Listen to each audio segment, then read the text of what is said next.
perspective, because our biggest question was always, what is the right thing to say about us? And that kind of changes in a society where every lie can be uncovered. So the question today is not what is the right thing to say about us, it's rather what is the right thing to do in this world. And that kind of shifts the game. Think about it, takes a couple of days to get behind it, but it's a real thing. You think differently as a marketer when you think about behavior instead of just marketing communication. At Chiat we have, it's kind of part of a philosophy, and you can read books about it, don't want to bore you with it, but we have two things that we do.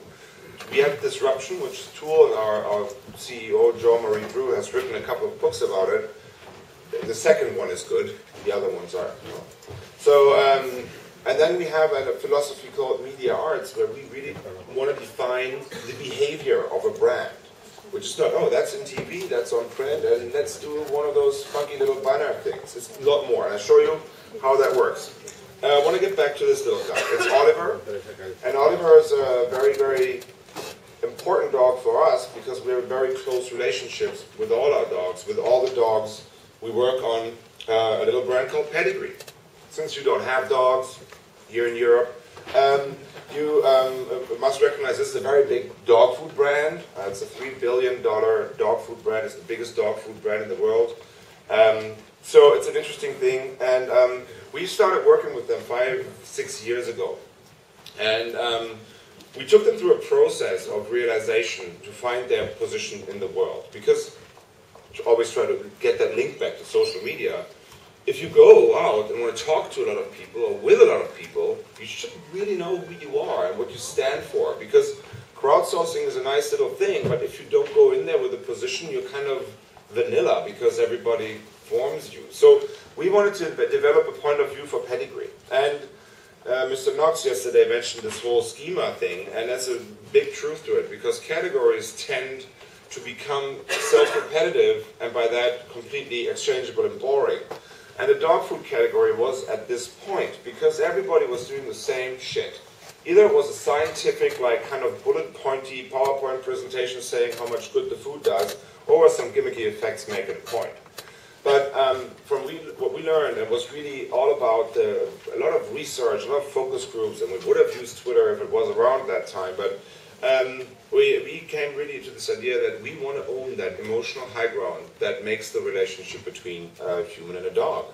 And ultimately the vision that we developed for the brand, or with the brand, I must really say, and kudos to the guys at Mars, because they really stick with that since 5 years, is the vision of everything we do is for the love of dogs.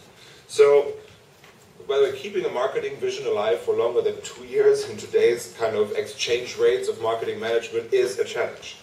And it's very intuitive, but you wouldn't believe how much fight there is. So, and out of that you build, that's your vision, and what you then do is not, okay, what is the communication message? But you rather ask yourself, what do we as a company that want to reach that vision, what do we want to stand for, and what do we want to do to prove it? When Steve said, back in the days, think different, he just didn't say it that often, but everything that followed ever after was always revolutionizing a certain category. So, standing to your beliefs and really acting upon them is a very important thing in this time where you have to be true to yourself. So out of that, 3 general beliefs were developed. Every dog deserves to be fed well, because we're the biggest dog food brand, and we want to make sure that most dogs possible get really good food. On the other hand, every dog deserves to be celebrated. That's a whole different topic. And then the center part, that's the belief and the behavior I want to talk about today, is every dog deserves a loving home. Because at one point, we found out by research that there were more dogs in shelters than in loving homes. So that was a perfect playground for us to really take a stand and say, guys, we got to get those dogs out there. Don't get a puppy, adopt a dog, because they die in those shelters. Anyways, so that's what I'm going to talk about a little bit. And but now the role of TV. It's an interesting concept, because I guess to most of you people I would talk to, and they would be like, TV's dead. Forget about it. It's all crowdsourced and stuff. Not necessarily. Even the Obama campaign, if you look back at the Obama campaign, it was a perfect example of social media, of empowering people to speak for you, or Google integration, of all that stuff. But what made it magic is still the man. Is still the man in his speeches. So I mean, I was just getting to the States when that was all happening, but those were the events. Obviously, you find all the detailed information in the social media, and they were well distributed, but what made him magic were the speeches. So interestingly enough, we thought, even before Obama, a TV ad in the cluttered media space out there shouldn't be about giving you like 5 product benefits and a new pack and 5% more meat, but it should actually be a speech about what you are, and then with everything else you do, you prove it. Because nobody listens to those product messages on TV anymore. If you're neuroscientists, people will know that. And so we kicked it off with a little TV ad.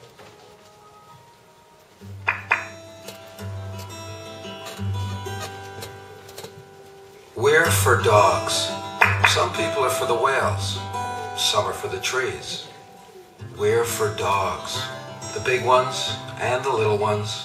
The guardians and the comedians. The pure breeds and the mutts.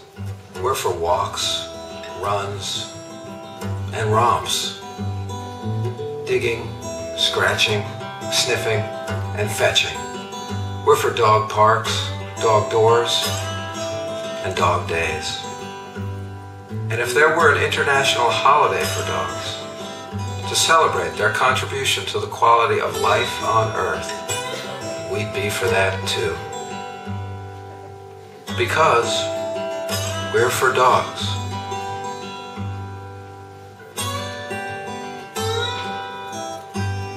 Of course, for you guys, this might seem very Disney and very American, you know, but really, those guys, it catches. And it's David Duchovny, and it's really, really nice. So it would be a very, very shallow thing if you don't follow it up with really true behavior that lives up to that huge promise.